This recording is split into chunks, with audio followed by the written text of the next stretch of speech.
Bueno, y ahora vamos a comunicarnos con el presidente del Partido Justicialista de Mendoza, diputado nacional Guillermo Carmona, para hablar de esto del gran acuerdo que ha hecho el Mercosur, al cual este gobierno quería destruir con la Unión Europea. Guillermo, buen día. Alejandro Gil, Maxi Salgado y Gustavo Torres te saludan. Buen día, ¿cómo están? ¿Cómo les va? Bien, Guille. Tenés voz de FM primero, ¿eh? Sí, vos de estar saliendo de una gripe. Oh.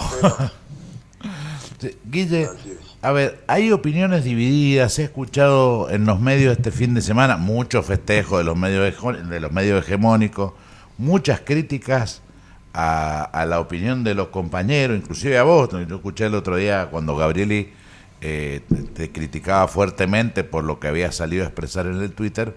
Por eso un clásico, un clásico. Sí, Gabrieli versus Carmona. Contanos a qué se refiere tu posición, por qué o sea, qué es lo que se acuerda en este acuerdo y cuáles son las cosas que nos pueden afectar. Bueno, lo primero es que entre los festejantes hay muchos que recién se enteran que habían unas negociaciones con la Unión Europea que venían de larga data. De hace 20 años. Hace 20 años. Yo, una de las cosas básicas que aprendí en materia de política exterior y de derecho internacional es que a veces mejor que un acuerdo cualquiera es que no haya acuerdo cuando afectan esos acuerdos los intereses nacionales. Entonces, los 20 años se pueden ver como 20 años de ineficiencia, de que no se podía alcanzar un acuerdo, o como 20 años de resistencia a un mal acuerdo. Por eso creo que los que festejan ideológicamente, festejan desde la perspectiva de, bueno, se logró un acuerdo que marca la inserción de la Argentina en el mundo. El problema es en cuál... Como nos han venido insertando hasta ahora, digamos. Exactamente. Nos vienen insertando. Nos vienen llevando, no quería caer en esa expresión que puede tener múltiples lecturas. Sí. Nos vienen llevando a un mundo en donde lo que menos valen son los intereses nacionales y donde se imponen los intereses de las transnacionales.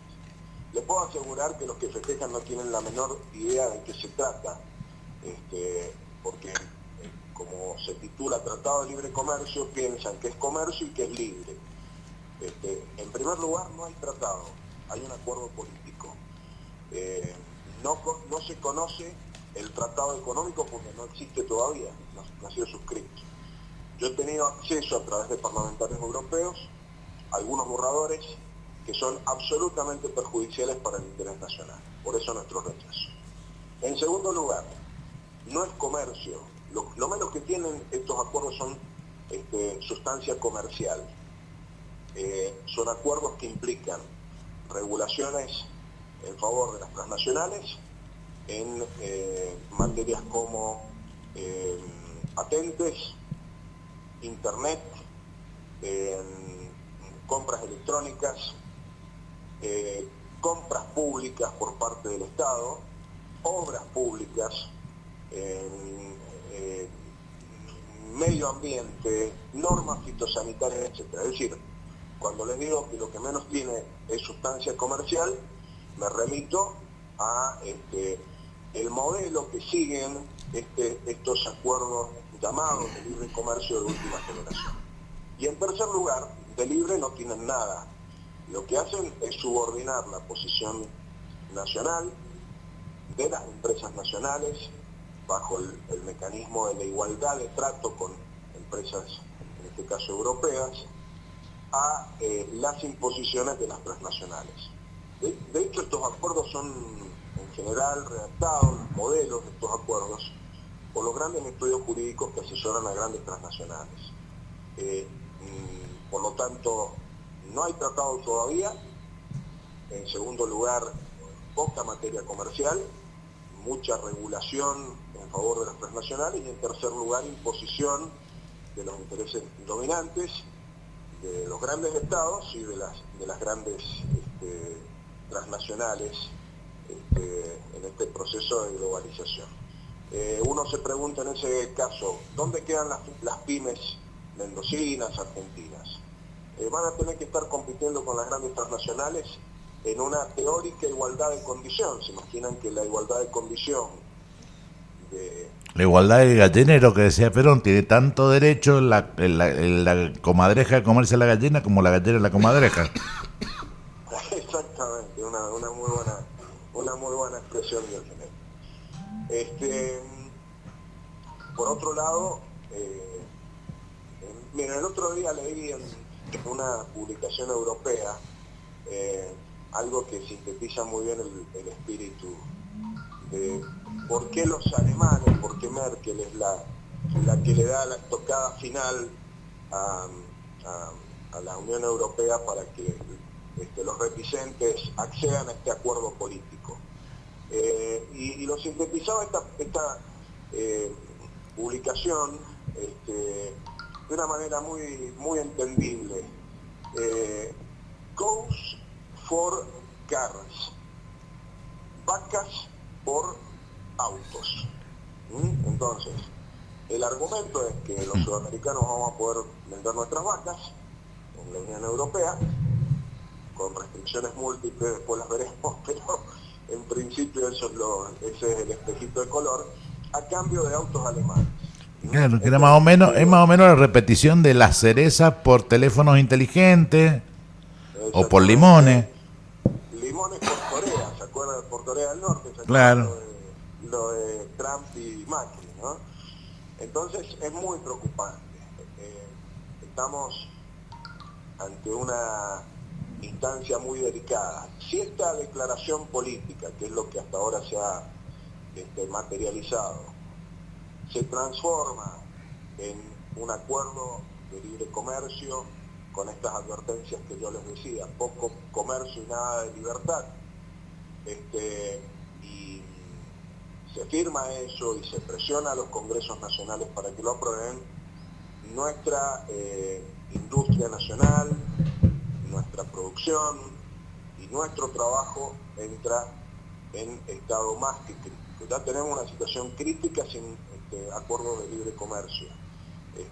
Imagínense lo que puede ser la inundación de productos extranjeros en la Argentina, en Brasil, en Uruguay, en Paraguay, en el marco de la implementación de un acuerdo en donde en el mejor de los casos vamos a poder introducir algunos productos primarios producidos en nuestro país o en los países sudamericanos a cambio de una inundación de productos con alto valor agregado. Entonces, de algún modo, en términos jaurechianos o en términos de Scalabrini y Ortiz, se está renovando el pacto colonial, hoy como pacto neocolonial, y esto es lo que más nos preocupa.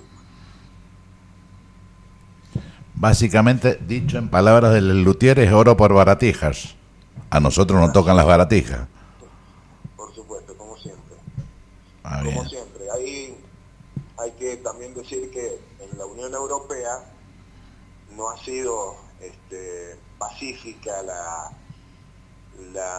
el avance de esta declaración política. La semana pasada un número muy importante de parlamentarios europeos han advertido que las condiciones en las cuales se estaba sacando esta declaración política no se correspondían con la institucionalidad europea.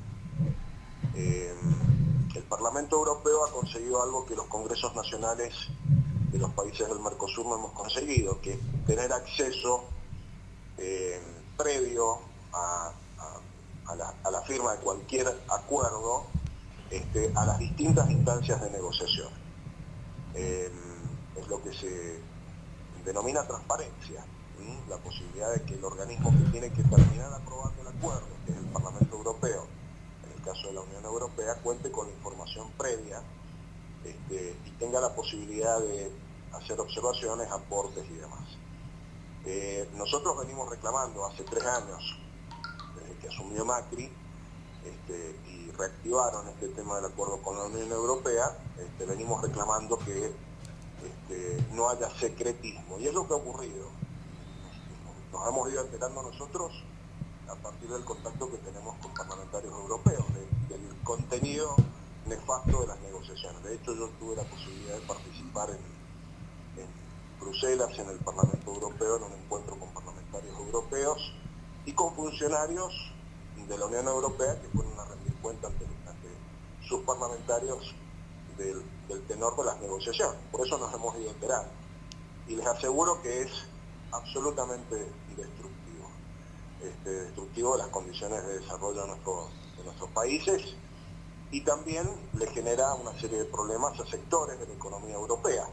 Hay reticencia, sobre todo el sector de la agricultura europea, especialmente de países como Francia, Polonia, Portugal, entre otros. Así que bueno, un tema de enorme complejidad que yo espero que primero hagamos todo lo posible para que el acuerdo no se firme. En el caso de que se firme el acuerdo... Los formalismos, Guillermo, son primero la aprobación parlamentaria y después la firma, ¿no? No. Primero firma... Ajá. Al referéndum del Congreso. La Unión Europea y el Mercosur firman un acuerdo que se denomina Acuerdo de Asociación Estratégica, y que es técnicamente un acuerdo de libre comercio de última generación, que incluye todas estas temáticas extracomerciales que yo les mencionaba. Con eso la soberanía nacional queda muy limitada en el caso de los países sudamericanos, porque lo que se acuerda, por ejemplo, en materia ambiental, o fitosanitaria, o en materia de patentes, etcétera, pasa a ser una normativa más importante que la legislación nacional en esas temáticas en la relación con Europa.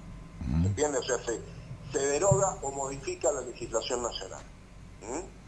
Bien. Entonces, primero lo firman, luego se manda a los parlamentos, y en los parlamentos, si resulta aprobado, recién ahí comienza a implementarse. Cuando decís los parlamentos, ¿te referís al Parlamento Europeo y al Parlamento al Parlasur, o estamos hablando de cada uno de los países? En el caso de Europa es el Parlamento Europeo. Y por las normas constitucionales de la Unión Europea, el Parlamento Europeo tiene la potestad de aprobar este tipo de acuerdos o de rechazarlos.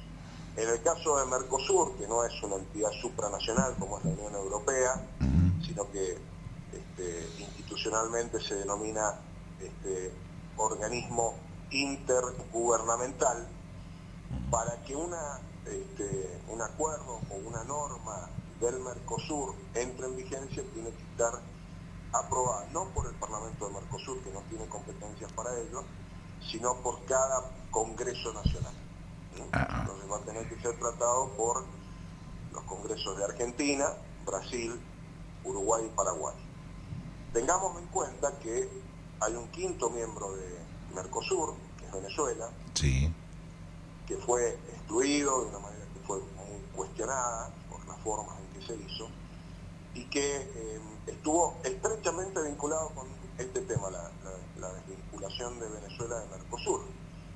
Se buscó excluir a Venezuela para que los otros 4 países, en unidad de concepción ideológica, pudieran avanzar en la negociación con la Unión Europea del Acuerdo de Libre Comercio y abrir otras negociaciones vinculadas con libre comercio con otros países. Así que nada ha sido casual. De todas formas, públicamente el presidente Macri defenestró la institucionalidad del Mercosur. Públicamente lo hizo, ni siquiera solapadamente. Miren, Macri, Temer en su momento, ahora Bolsonaro, han sido protagonistas de un proceso de desintegración del Mercosur, de la UNASUR, de la CELAC. Lo denunciamos desde antes de que Macri asumiera. El proyecto de Macri ha sido el proyecto de transformar al Mercosur no en una plataforma de integración regional, de integración de nuestros mercados, los mercados de los países sudamericanos, integrantes del Mercosur y de su ampliación, sino transformarlo en una plataforma en favor de los tratados de libre comercio. Y han sido muy efectivos en esa tarea de destrucción. Entre otras cosas, han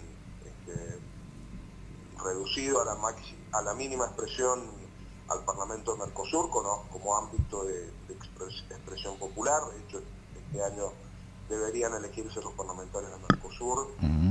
Por decreto lo han dejado sin efecto esa elección. Se han eliminado todas las instancias del Mercosur que implicaban participación de la sociedad civil, lo que se denominaba el Mercosur social y solidario, las instancias de participación empresaria, las instancias de participación de las comunidades indígenas, etcétera. Y por otro lado, excluyeron con argumentos que han sido absolutamente cuestionados a uno de los países integrantes del Mercosur, como era Venezuela. Se cerró la posibilidad de que terminaran de incorporarse Bolivia y Ecuador. Bueno, una serie de circunstancias que denotan que lo que se ha buscado es alinear al Mercosur con los intereses de las potencias dominantes en el mundo. Que esto empezó con el tema de una flexibilización que empezó admitiendo los acuerdos bilaterales entre los distintos países del Mercosur y cualquier otro país del mundo. Arrancó así en este gobierno. Sí, eso te diría, Alejandro, que ha sido un intento que no se terminó concretando, ¿no? Hay una resolución, una decisión se denomina, de Mercosur, que es la decisión 33/00 el Consejo de Mercado Común, que es el máximo órgano del Mercosur, que establecía que las negociaciones de tratados económicos y comerciales debían hacerse en conjunto.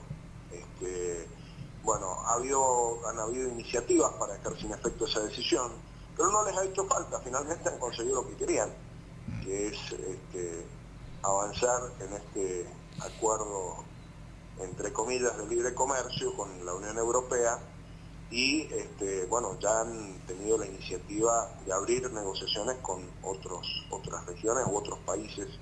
Por ejemplo, con el Reino Unido hay una propuesta de hacer también un acuerdo de este tipo. Bien, estamos hasta la mano. Guille, tomándolo en tiempos políticos, digamos, esto se estaría firmándose entre la Unión Europea y los países del Mercosur y tendría que venir a los parlamentos de cada uno de los países integrantes del Mercosur. ¿Qué factibilidad hay de que esto se apruebe? Digo, con la composición actual de las cámaras, si es que se tratara en este periodo legislativo, o si no vamos a llegar y se va a tratar en el periodo que empieza el año que viene o el otro, no sé cuánto tiempo demora la tramitación de esto. Sí. Que esperemos tener una composición más favorable. A eso es lo que... Yo tengo dudas de que vaya a ser en este periodo legislativo, pero bueno, miren, cuando estuvimos en Bruselas y en Estrasburgo, son las dos ciudades europeas donde funciona el Parlamento Europeo, charlando con parlamentarios europeos, ellos consideraban que por ser este año un año de elecciones en Europa, no se iba a avanzar ni siquiera en esta declaración política. Bueno, las circunstancias demostraron que no tenían razón. Hace muy poquito se han elegido los nuevos parlamentarios europeos, todavía no asumen. Hay todo un revuelo en la Unión Europea, entre otros temas, por la salida del Reino Unido con el Brexit, y aún así se dio por la presión especialmente de Alemania el lanzamiento de esta declaración política. Habrá que ver cuáles son los tiempos que manejan para ultimar el texto del acuerdo de asociación estratégica, este acuerdo de libre comercio de última generación, y habrá que ver en qué tiempo llega aquí a la Argentina, en año electoral además. Yo presumo que el gobierno de Macri va a hacer todo lo posible por apurar los tiempos, van a tratar de transformar este tema en un tema de campaña. Bueno, me parece que es improbable que se trate este año, y habrá que ver qué hace cuál es el escenario de cara al año 2020, digamos, en función del cambio de gobierno. Evidentemente, una de las cuestiones que se va a dilucidar en este proceso electoral es si, en el caso de firmarse efectivamente el acuerdo, si va a haber un gobierno que lo va a impulsar en el Congreso o va a haber un gobierno que lo va a rehusar, rechazar. Alberto Fernández ha marcado una posición muy clara. ¿Y el Ejecutivo Nacional tiene injerencia o lo tiene que sí o sí enviar al Congreso? Digo, más allá de que después inste su aprobación o no. Que sí o sí enviar al Congreso. Ahora, tengamos en cuenta que el gobierno de Macri hay muchas cosas que tenía que sí o sí enviarlas al Congreso, no lo envió. Y no hubo una articulación de la oposición que lo obligara a hacerlo. Para mencionar algunos casos, ustedes recuerdan, lo hemos charlado más de una vez, el acuerdo con el Reino Unido que afecta a los intereses argentinos respecto de Malvinas, para poner un solo ejemplo de tema gravísimo en el cual el gobierno, aprovechando la división de la oposición, evitó que el tema se tratara en el Congreso. O sea que está obligado, pero vaya a saber si lo hace. Está obligado y hay que generar la articulación política para que esa obligación la cumpla. Claro, a ver, pero si Por supuesto que si no la cumple, existen todas las vías judiciales que se pueden eventualmente hacer valer en el caso de que intenten poner en práctica un acuerdo que no cuente con el... Como se está haciendo con el pacto Fulidore-Duncan, ¿se llamaba? Forador y Duncan, sí. Sí. Miren, yo creo que en este caso no tienen margen, no tienen argumento. Todos los acuerdos económicos, con China, con Rusia, con Arabia Saudita, con Estados Unidos, con los países de la región, han pasado por el Congreso. Por la envergadura de este tratado realmente sería un escándalo de escala global que se pretenda ponerlo en marcha sin que tenga la aprobación del Congreso. Bien. Pero hay que estar atento. Eso nos da un poco de tranquilidad. Con mucha atención, pensando que la composición del Congreso de la Nación que se arma a partir de esta elección, ¿sí?, va a tener influencia directa en esto, para aprobar o desaprobar. Sí. Yo lo que creo es que hay que desarrollar una enorme campaña de difusión de las consecuencias que va a traer la eventual aprobación de este acuerdo. Y hay que hacerlo de manera muy concreta. Los que producen aceituna, los que producen uva, los que fabrican calzado, productos textiles, productos metalmecánicos, los que son proveedores del Estado, quienes producen mobiliario, etcétera, si no toman conciencia de que este acuerdo no solamente pone en riesgo, sino que este acuerdo arrasa con las posibilidades de desarrollo de esas actividades económicas, vamos a estar en un verdadero problema. Guille, que le crea a los periodistas que cantan loas a un acuerdo que destruye la industria nacional, tendrán que ajustarse a las consecuencias, lamentablemente. A mí me parece que ya hemos tenido sectores de la sociedad que han votado en contra de sus propios intereses, votando al macrismo. Bueno, acá tenemos el riesgo nuevamente de una situación de esas características, ¿no?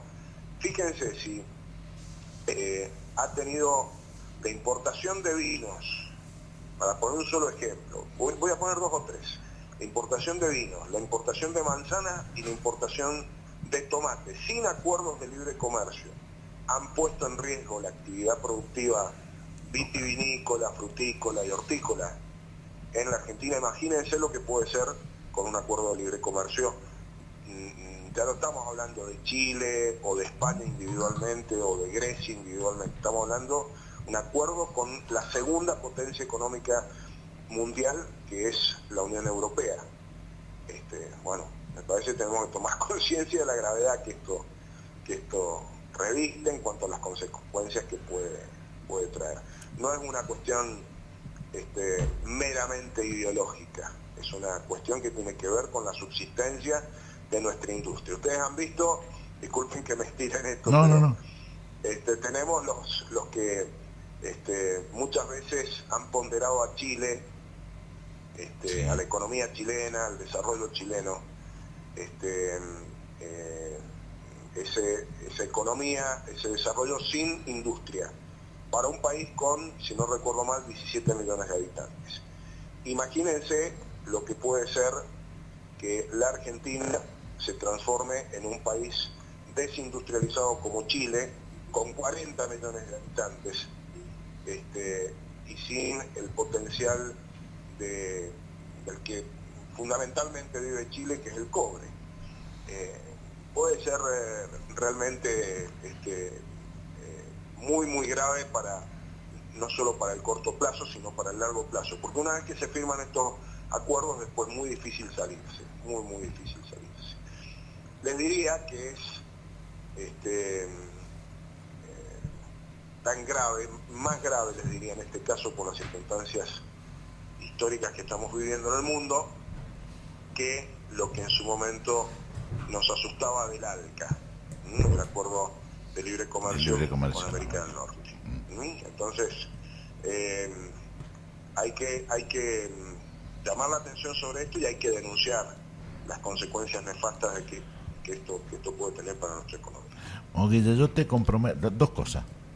Una, te comprometemos a que en esta semana, cuando vos tengas un tiempo y estés bien de salud, no sé si tendrás que viajar a Buenos Aires seguramente en estos días, cuando estés de vuelta con tranqui, nos juntamos, grabamos un video, prepará vos los tips que hay que viralizar, varios videitos de 15, 30 segundos, digo, desde tu conocimiento de haber sido el presidente de la Comisión de Relaciones Exteriores durante muchos años y hoy sos secretario. Vicepresidente, o sea, del conocimiento que te da la función que has cumplido durante todos estos años, empezar a viralizar entre los compañeros, porque realmente nos confunde. A ver, yo el domingo a la mañana escuchaba la radio y escuchaba un programa de Hernández donde decían, no, pero esto es sumamente favorable, porque en realidad los argentinos el año que viene vamos a poder estar exportando aceite de oliva a la Comunidad Europea, y mientras ellos recién van a tener arancel cero dentro de 15 años. Y cosas así donde vos decís, a ver, ¿de dónde nos agarramos los compañeros que confiamos en los que saben de estos temas, como vos, y que decimos, bueno, ¿cómo discuto ante esto? O ¿cuál es el argumento para discutir esto? Obviamente, con una política de desindustrialización nacional, a ver, de lo que estoy seguro es que dentro de 15 años no van a haber olivícola. Así es. Con Así es. o sin este tratado, digamos. Hay que ver lo que ha pasado en países que incursionaron en este tipo de acuerdos, ¿no? En el caso de México, con el NAFTA, con el acuerdo de libre comercio de América del Norte, sí. O el caso de Colombia, con el acuerdo con la Unión Europea. Son países que no solamente han primarizado su economía, ya muy primarizada, sino que además han empezado a sufrir las consecuencias de la inundación de productos que esos países producen. Entonces, básicamente aquí, para que todos lo tengan claro, lo que se hace es eliminar en un altísimo porcentaje los aranceles. Por lo tanto, dejar desprotegida la posibilidad de producción local, claro, de productos industriales, pero también en muchos sectores de productos primarios.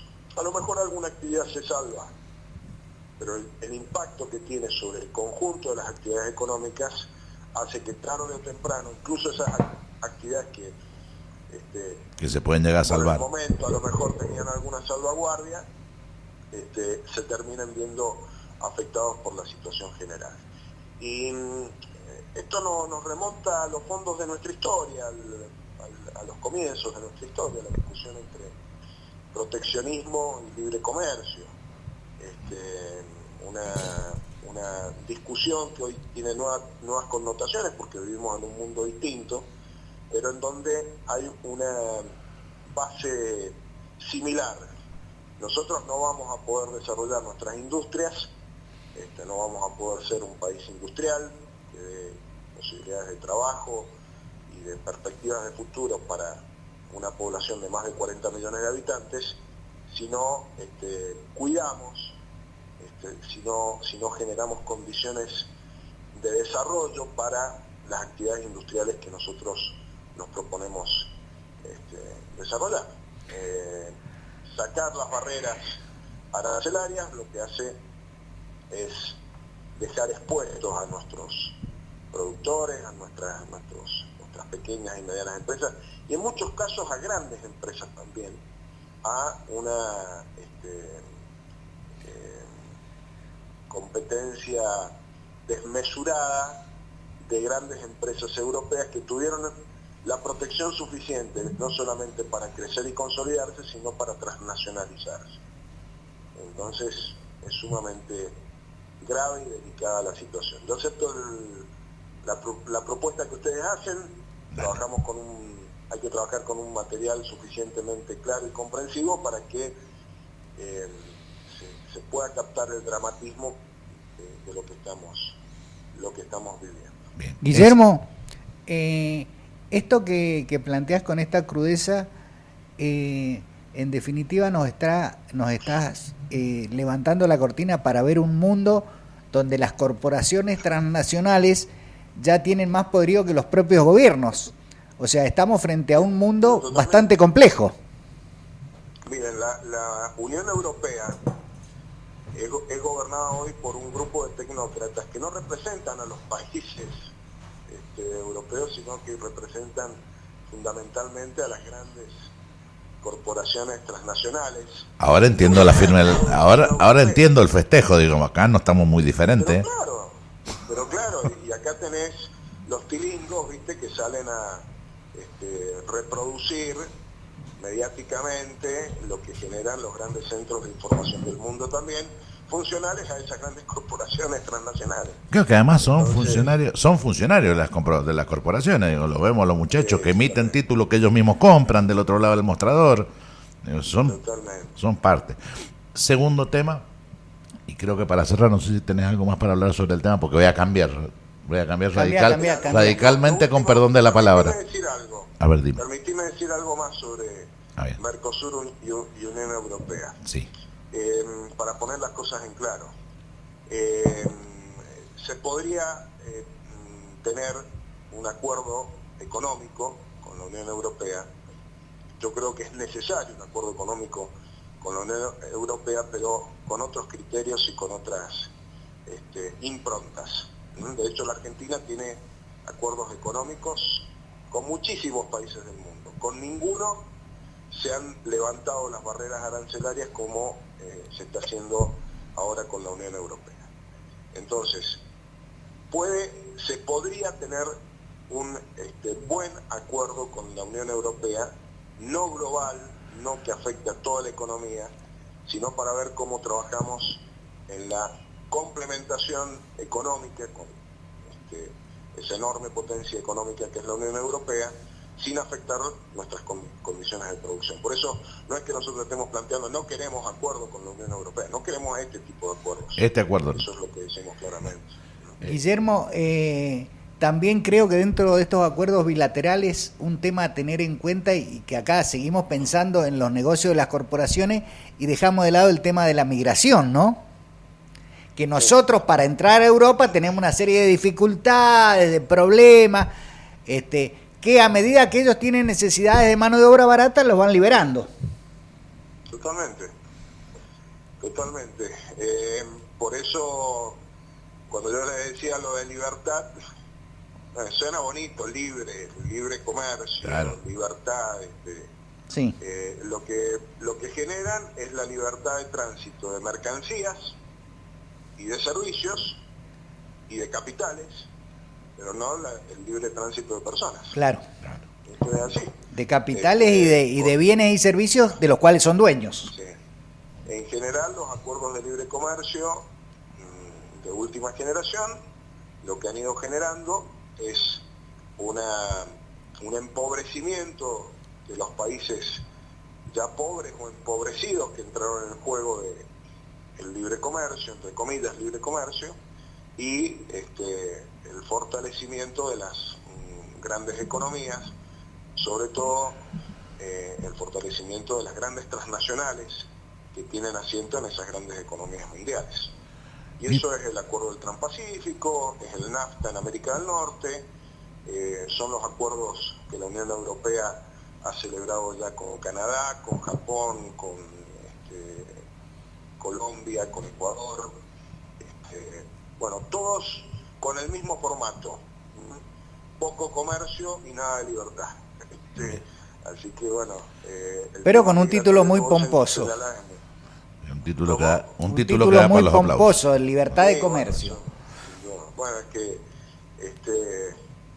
el liberalismo generó, entre otras cosas, estas ideas movilizadoras, muy agradables, como bueno, la defensa de la libertad, el libre mercado. El cambio. Pues vemos el cambio. Después vemos las consecuencias de esos lindos títulos, ¿no?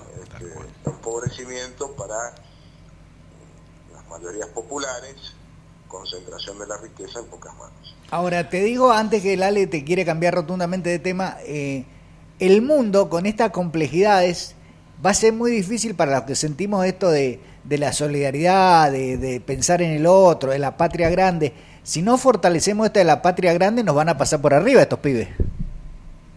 Bueno, pero es que esto que está ocurriendo justamente porque se han encargado de erosionar y desintegrar un proceso muy interesante que se iba dando de fortalecimiento de nuestro bloque regional. Cuando vos tenés un bloque fuerte, podés negociar en condiciones... fuerte y además con millones de habitantes que son consumidores en potencia. Con una economía que busca, además, desarrollar sus sectores estratégicos, que busca prohijar de algún modo a los sectores que quiere desarrollar, particularmente el industrial, etcétera. Con un mundo... ¿Saben que cuando hablamos del mundo también hay que tener algún cuidado? A mí me gusta mucho una frase de Chomsky que dice algo así como que el mundo del que hablan los gobernantes que se reúnen en el G20, en estos foros internacionales de los países que se supone que marcan la línea hacia dónde vamos, es el mundo de Washington y de Londres, digamos, ¿no? Es el mundo de las capitales que están asociados también con los grandes centros de poder económico financiero mundial. Por eso cuando habla un macrista de la inserción al mundo, habla de un mundo distinto del que nosotros hablamos. Habla de algún modo de hacerse parte de la política de los sectores dominantes en el mundo, de las grandes potencias. Cuando nosotros hablamos del mundo, hablamos de la política de la multipolaridad, del fortalecimiento de la relación del polo sudamericano, latinoamericano, no solamente con Europa y con América del Norte, que necesariamente es importante desarrollar el vínculo, sino también con esos otros mundos, ¿no? El mundo de los BRICS, el mundo del G77 más China, el mundo de los países de ASEAN, que son los países, los denominados tigres asiáticos. Hay otro mundo que aquel que concibe el macrismo, ¿no? Y con ese mundo, el BRICS lo tienen medio domesticado, ya no sé cómo está India, pero Brasil ya está dentro. Y sí, se fue complicando mucho la situación con Brasil, fundamentalmente. Claro. Sí. El resto de los países mantienen una impronta de articulación en un contexto de multipolaridad. India lo mantiene, Sudáfrica lo mantiene, Rusia y China de hecho lo promueven. Pero la situación en Brasil ha complicado mucho el sostenimiento de la política de los BRICS que impulsaban Lula y Dilma en su momento. Así. Guille, ahora sí te cambio el tema. Soy el presidente del PJ. Hoy es 1 de julio, se conmemora un nuevo aniversario del paso a la inmortalidad de quien fuera nuestro creador y conductor durante muchos años. Y sería una falta de respeto a vos y a los compañeros que nos escuchan no hacerles llegar un mensaje del presidente del PJ sobre esta fecha. Bueno, sí, me parece muy oportuno, Alejandro, poner en valor la figura de Juan Perón en estos tiempos, en donde justamente lo que se busca no es solamente denostar el legado del peronismo, sino es articular las políticas de bienestar, políticas de desarrollo económico, políticas de integración regional, políticas de protagonismo mundial en un contexto de un mundo multipolar que Juan Perón marcó como líder, no solamente argentino, como líder sudamericano y como líder mundial. Creo que también es momento con las connotaciones de lo que estamos viviendo, poner en lugar importante la situación de este aniversario de la partida de Perón con los 70 años de la comunidad organizada, el Congreso de Filosofía, con los 70 años de la Constitución Peronista del 49, y poner en valor sobre todo ese bagaje histórico, doctrinario, cultural del peronismo en vistas al desafío electoral que tenemos este año. La Argentina necesita un gobierno que recupere la impronta peronista y bueno, estamos convencidos que tras la propuesta de Alberto Fernández y de Cristina Fernández de Kirchner nos encaminamos en ese sentido: recuperar soberanía, recuperar protagonismo internacional, recuperar justicia social con políticas de bienestar para la mayoría del pueblo argentino frente a esta hecatombe que nos ha producido el gobierno neoliberal de Macri. Y creo que estamos en ese camino y tenemos que poner toda esa energía. Recordarlo hoy a Juan Perón tiene que ser puesto en el marco del activismo político, en el marco de la militancia. La mejor forma de honrarlo es haciendo todo lo necesario para que a partir del 10 de diciembre de este año tengamos nuevamente un gobierno popular en la Argentina. Bueno, Guillermo, gracias por tus palabras. Vamos a seguir jorobándote casi semanalmente de cara al acto eleccionario tanto nacional como mendocino, ¿no? Con todo gusto. Siempre un gusto escucharte. Gracias por tu aporte y seguimos en contacto. Seguimos en contacto. Les mando un abrazo grande. Un abrazo grande, Guillermo. Chau, chau. Bueno, era el diputado nacional Guillermo Carmona, que si usted está de acuerdo, don Gil, vamos a escuchar un poquito de música. Dale. Nos ordenamos y enseguida volvemos con nuestro especialista, que le quiero preguntar el resultado del partido de mañana. Maxi Salgado está por acá. Dale. Así que vaya pensando, Maxi.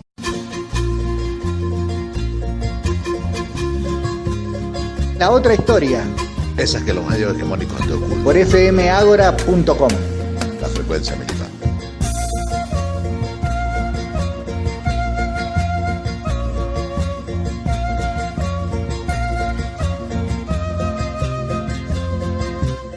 Bueno, y estábamos escuchando a los enanitos verdes. ¿Usted sabe por qué se llaman los enanitos verdes, Gil? Creo que fue por una foto. Ah. Creo que fue por una foto que fue muy famosa en la época que nacen los enanos, o sea, que nacen como grupo, que se publica, no me acuerdo en qué matutino, si no me equivoco, en los Andes, donde se veía la sombra de un enanito en una foto en la cordillera, de una foto de gente que había estado paseando por la cordillera. Entonces, cuando estaban discutiendo el nombre que le ponían, esta es la historia que cuentan ellos, surgió la idea de poner los enanos verdes en función de la foto esa. En función de eso, que era una forma. Yo tengo otra versión. Otra versión que no es de ellos, es lo que yo supongo. Si uno escucha, a ver, los mendocinos tuvimos un gran grupo musical rockero que fue predecesor a los Enanos Verdes, que fue Alta Blanca. Uh-huh. Alta Blanca, que si uno escucha, estaban muy influenciados por Deep Purple, que era Púrpura Profundo. Digo, este juego de los colores. Todos los rockeros de aquella época de Mendoza nos influenciamos por Alta Blanca. Y también, si voy a escuchar los primeros temas de los enanos, tenían una impronta de Alta Blanca y por ende de Púrpura, de Deep Purple. O sea que, si bien es probable que esa foto haya tenido su incidencia, creo que el juego de palabras que compuesta por un color tenía que ver con esto. Con la época. Con Púrpura Profundo, Alta Blanca y Enano Verde. O sea, era como que hacía juego. ¿Ese es el disco donde sale el prisma que separa los colores de Deep Purple o no? No. Ese es el lado oscuro de la luna de Pink Floyd. De Pink Floyd. Ese, también un clásico de... Claro, pero Deep Purple son, digamos, los que inician el rock pesado con aquel viejo... primer long play que llega a la Argentina es Machine joven, Hit. No sé qué es lo que es un long play, no sé de qué está hablando. El primer long play que llega a la Argentina es Machine Hit. La gente tampoco debe saber, ¿no? Que es donde venía un tema que se convirtió durante años en el himno del rock pesado, que era Humo sobre el agua, que paradójicamente, yo siempre les recomiendo a los muchachos buscarlo en YouTube, que está doblado, está subtitulado en español, porque Deep Purple sufrió una situación muy parecida a la que sufrieron acá los muchachos de Callejeros. Claro. Ellos iban tocando en un crucero y a un estúpido se le ocurrió tirar una bengala. Y ellos, en ese tema, que nosotros lo escuchamos durante años sin saber lo que decía, cuando yo era adolescente lo escuchaba sin saber lo que decía. Hasta lo tarareábamos. Claro, relatan, y por eso humo sobre el agua y fuego en el cielo. Smoke on the water and fire in the sky. En realidad estaban hablando de que había humo sobre el agua y fuego en el cielo porque prendieron fuego el barco. Claro. Fueron protagonistas de una historia trágica, muy parecida a la de Callejeros en aquel fatídico hecho de Cromañón. Y pasó la sección de historia del rock. Bueno, ya está, nos vamos. No, se imagina, después de escuchar al señor Alejandro Gil, su pronunciación sajona, después se me hace el nacional y popular y me quiere suprimir textos. Así bueno, es. 21:30, donde se comieron 7 de los alemanes. ¿Cuántos se van a comer de la Argentina? No, bueno. Están acostumbrados a perder ahí, del horizonte. Yo creo que a Argentina le borró un poco la sonrisa a Brasil con la actuación frente a Venezuela. Venezuela, estamos hablando en serio. Bueno. Si no me jodás. Venezuela, la vino tinto. Bueno, pero hizo 3 en diciembre, está bien, pero. Sí. Argentina mostró mejoría Argentina en los últimos partidos. No sé si le alcanzará para ganarle a Brasil, pero un Brasil que tuvo que recurrir a los penales para poder ganar, ¿no? Argentina es el único semifinalista que llega ganando sin la vía de los penales. En realidad, sin la vía de los tiros del punto penal, para hablar con precisión. No son penales. Es verdad que si veamos los rivales, era más lógico que Argentina ganara. Claro. Porque, bueno, Brasil con Paraguay, ¿no? Chile con Colombia, Uruguay con Perú. Yo lo voy a llevar ya que estamos historiando todas las cosas de hace años, lo voy a llevar a algunos años. ¿Se acuerda cuando Canigia, Maradona pila 4-5, lo deja solo a Canigia? Nos habían pegado pelotazo y los otros días se conmemoró el aniversario del gol del Cani. De ese partido que salió después el famoso tema Brasil decime que se siente, sí. ¿no? que se inspiraba en aquella Bueno, jugada. mataron a pelotazo y le ganamos 1-0. Del año 90. En el Mundial de Italia. Sí, señor. La verdad que la Copa América ya mostró que puede pasar cualquier cosa. Los mejores equipos de la fase inicial ya se volvieron a casa, como Colombia y Uruguay. Así que... Y Uruguay perdiendo un penal, justamente Suárez, ¿no? Sí. A mí me da miedo, ¿sabe qué? Llegar a la final con Chile. Ya sería la tercera. Ya perder una tercera final con Claro. Chile ya sería complicado, ¿no? Ahora, Porque aparte borraría todo lo que puede generar ganarle a Brasil en semifinales. Claro. Y bueno, pero lo que pasa es que perder la final igual lo pone a tiro de decreto a Scaloni, aún eliminando a Brasil, ¿eh?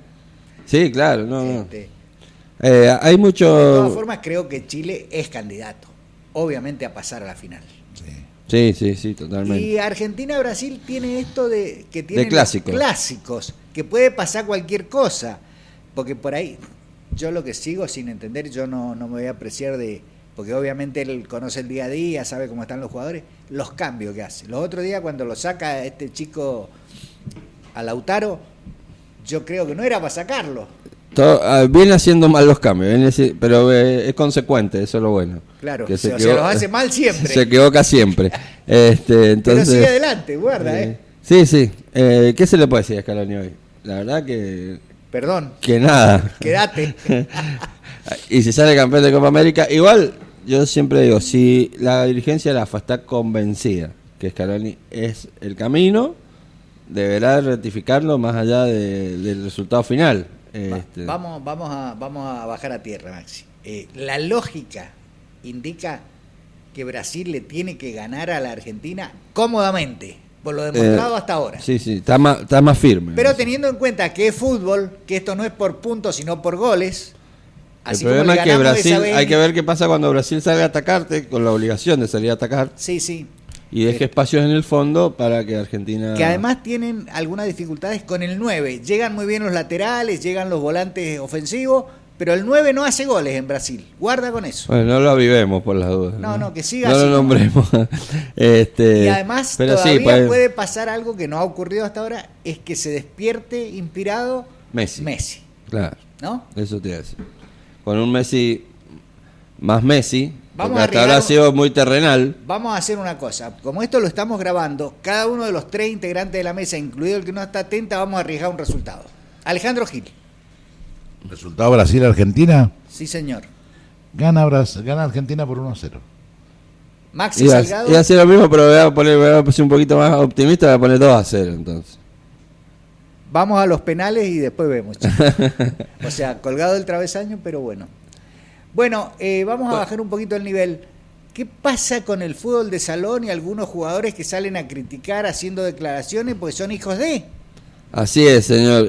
No, bueno, en realidad hubo una declaración en redes sociales de un jugador que dijo: me quieren suspender por mis comentarios en redes sociales, y se armó un revuelo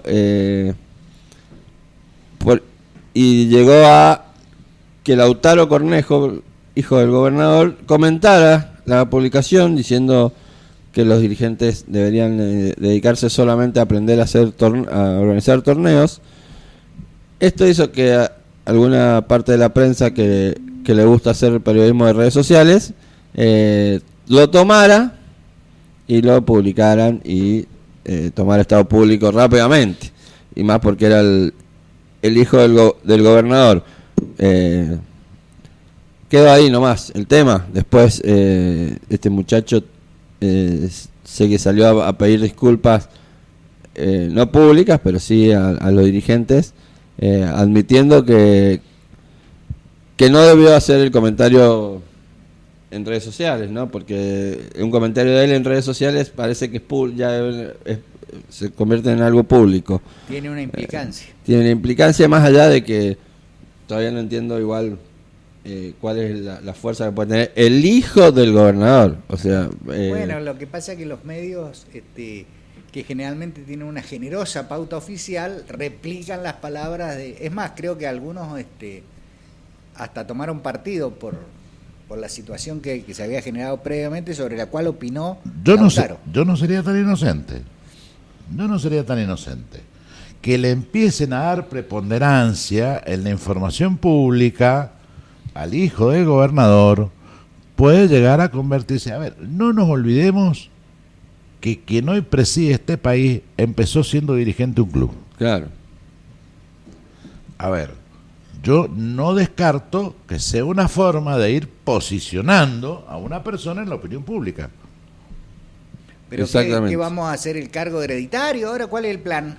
¿No tiene tiempo para hacer una ley o lo hará por decreto? Yo no estoy diciendo que sea el próximo gobernador, Sí. digo que, a ver, vos ya fuiste intendente, fuiste diputado nacional, fuiste gobernador, Vas a ser diputado. vas a ser diputado nacional, como que ya mucho más para recorrer no te queda, y lo que te queda es promover.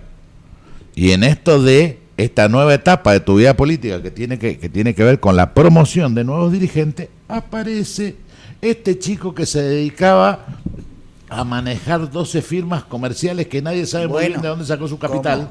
Un 12 virtuoso de los negocios. Perdón, no quiero ser Que exagerado. chocó varias, ¿eh? Capaz que era menos, pero de repente fue un exitoso empresario desde la nada, que hoy lo empiecen a promover. Un prolífico empresario, no sé si exitoso, Claro. Ale. Pero Qué digo, buena definición. no sea una forma de empezar a instalar en la opinión pública a alguien para futuro. Para Chicos, el futuro, paren, no ya digo en hemos esta tenido elección. un cornejo, con 2 ya sería un exceso. Bueno, pero a ver. Bueno, igual me parece como para hablarlo en un laboratorio de medios esto, ¿no? Hacer una nota. Un laboratorio de medios. A mí me encantaría hablar con el director de uno que está acá en la otra cuadra. Pero bueno. Y sobre todo con uno que está allá en la Arístide. Pero... Ese, bueno, con ese. Ah, con ese. Ese fue el medio, el de la calle Arístides. Ajá.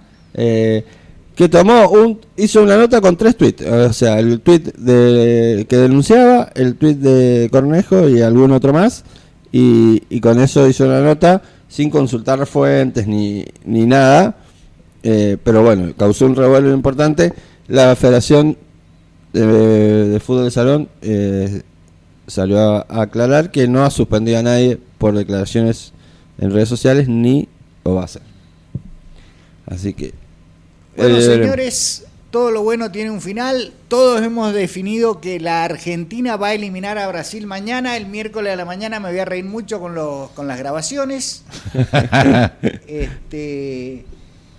Yo los voy a despedir. Recién se refería, en virtud de un aporte de Alejandro Gil, el presidente del Partido Justicialista, Guillermo Carmona, se refería a la muerte de Perón. Si hubo alguien que tuvo una actitud generosa por aquellas épocas... Que tiene que ver con estos tiempos. A ver, cuéntelo, dele, ya que... No, digo, tiene que ver con estos tiempos en que necesitamos unir el campo nacional y popular, más allá de nuestras afiliaciones partidarias, que todos tenemos derecho a tener afiliaciones partidarias diferentes y diferentes formas de ver cómo se conduce a esta nación a ser una patria grande con un pueblo feliz. Tampoco le podemos cargar al radicalismo que sean todos malos. No, para nada. El radicalismo es nuestro primo. Porque estamos hablando justamente de Ricardo Balbín, el entonces líder de la Unión Cívica Radical. Hoy el líder es un mendocino que ha llevado al radicalismo, bueno, a ser expulsado de la Internacional Socialista. Bueno, en fin, una serie de cosas. Pero escuchemos lo que se conmemora el aniversario de la muerte de Perón. Decía, y un día como hoy, esto decía Ricardo Balbín. Llego a este importante y trascendente lugar trayendo la palabra de la Unión Cívica Radical y la representación de los partidos políticos que en estos tiempos conjugaron un importante esfuerzo al servicio de la unidad nacional, del esfuerzo de recuperar las instituciones argentinas y que en estos últimos días definieron con fuerza y con vigor su decisión de mantener el sistema institucional de los argentinos. En nombre de todo ello, vengo a despedir los restos del señor presidente de la República de los Argentinos, que también con su presencia puso el sello a esta ambición nacional del encuentro definitivo en una conciencia nueva que nos pusiera a todos en la tarea desinteresada de servir la causa común de los argentinos. No sería leal si no dijera también que vengo en nombre de mis viejas luchas,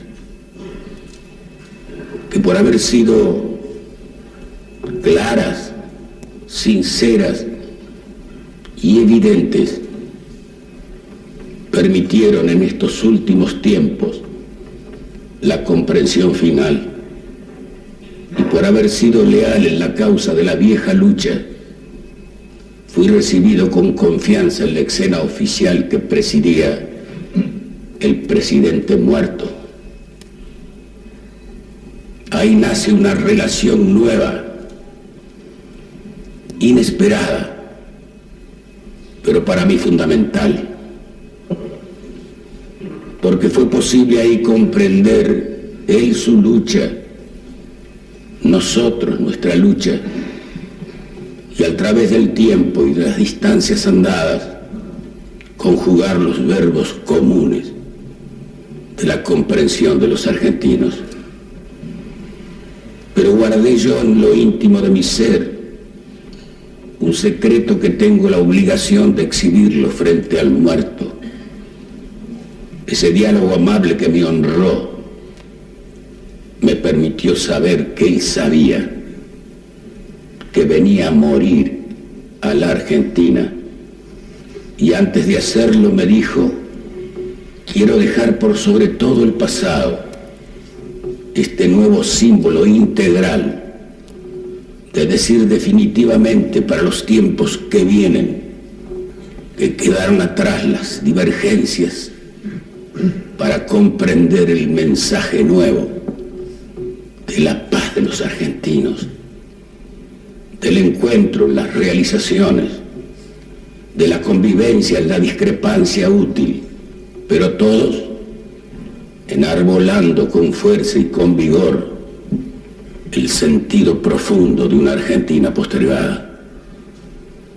Por sobre los matices distintos de las comprensiones, tenemos todos hoy aquí en este recinto, que tiene el acento profundo de los grandes compromisos, decirle al país que sufre, al pueblo que ha llenado las calles de esta ciudad sin distinción de banderías, cada uno saludando al muerto de acuerdo a sus íntimos convencimientos, los que lo siguieron siempre con dolor, los que lo habían combatido con comprensión, pero todo el país recogiendo su último mensaje: he venido a morir en la Argentina, pero a dejar para los tiempos el signo de la paz de los argentinos. Frente a los grandes muertos,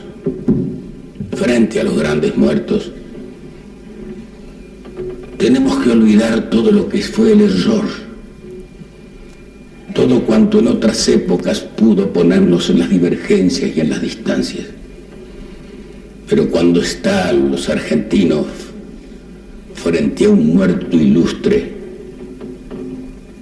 tiene que estar alejada la hipocresía y la especulación para decir en profundidad lo que sentimos y lo que queremos. Los grandes muertos dejan siempre el mensaje. Y habrán de disculparme que en esta instancia de la historia de los argentinos, precisamente en estos días de julio, hace 41 años, el país enterraba a otro gran presidente, el doctor Hipólito Yrigoyen. Lo acompañó su pueblo con fuerza y con vigor, pero las importantes divergencias de entonces colocaron al país en largas y tremendas discrepancias, y como un símbolo de la historia, como un ejemplo de los tiempos, como una lección para el futuro, a los 41 años, el país entierra a otro gran presidente. Pero la fuerza de la República, la comprensión del país, pone una escena distinta, todos sumados, acompañándolo, y todos sumados en el esfuerzo común de salvar para todos los tiempos la paz de los argentinos. Este viejo adversario despide a un amigo. Y ahora, frente a los compromisos que tienen que contraerse para el futuro, porque quería el futuro, porque vino a morir para el futuro, yo le digo, señora Presidente de la República, los partidos políticos argentinos estarán a su lado en nombre de su esposo muerto para servir la permanencia de las instituciones argentinas que usted simboliza en esta hora.